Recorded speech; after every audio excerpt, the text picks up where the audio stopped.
Word on the street is that 62 of professionals admit to using AI in the workplace per a Glassdoor survey that was conducted. So who are these people? And what's happening with this AI in these streets? Let's get to it.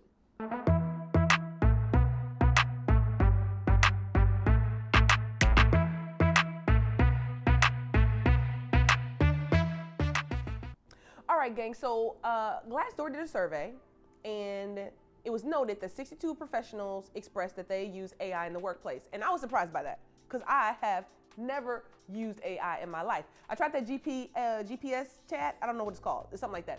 But I tried it, and it was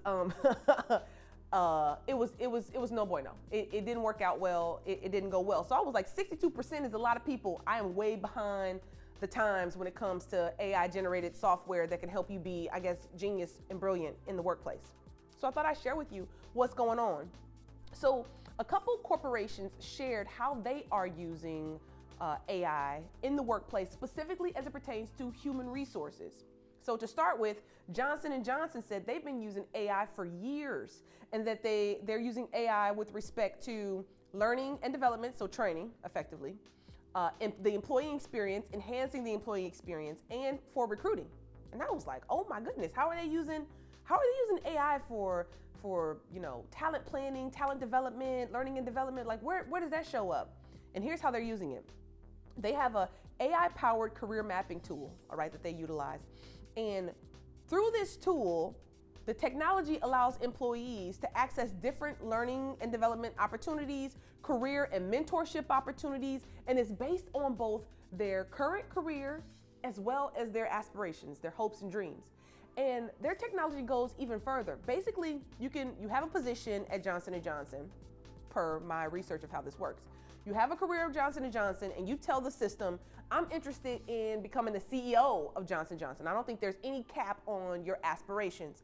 And the AI generated tool says, okay, if you want to become the CEO of Johnson & Johnson, in order to be competitive, because it is also supporting their recruitment efforts, you've got to do these things to be competitive in the marketplace for this kind of job inside Johnson & Johnson. That's impressive, right? It doesn't stop there. Slack also shared how they were using AI as it pertains to human resources, okay? So they use an HR chat box where you put in a question about anything that has to do with locations, policies, anything that is HR or HR adjacent. You can place it into their chat box, and the chat box gives you an answer, all right? Just like that. Any question you put in there, it will generate a response, links, all the things, right? Think, HR professionals, how much time you would save by allowing or by having a chat box that people can tap into and be able to respond to the questions that they have, and it doesn't take an hour of your day to tell a person about, whatever their healthcare benefits are, or et cetera. I think it's pretty incredible. So I wanted to just kind of take a beat and share with you the fact that AI is showing up in human resources. It is happening. It's been kind of news to me. In 2024, it's really been front and center for me, and that's why I wanted to come and share this information to you. And I also want you to know that I don't think you should have fear about this, okay? Just like, we embraced the iPhone. I remember when I got my first iPhone, I had a BlackBerry, and you remember the BlackBerry had buttons, right? So I was like, man, I don't know how I'd be able to type on just a screen with no actual physical button that you're pushing into. And I remember my friend told me she had already gotten an iPhone. She was like, you're smart enough to figure it out. That's how I feel about AI, right? We shouldn't fear it. We shouldn't feel like it's going to take our jobs. It's really going to allow us the resources and utility to be able to focus on more than transactional human resources supports. We can get into the more technical side of HR, the things that only a human being can do, because, hey, there are some things that human beings need from other human beings. And the use of AI will allow us the opportunity to really focus on those things, right? To focus on the people and the culture of an organization, and and fill the gaps that currently exist that you don't have time to fill right now.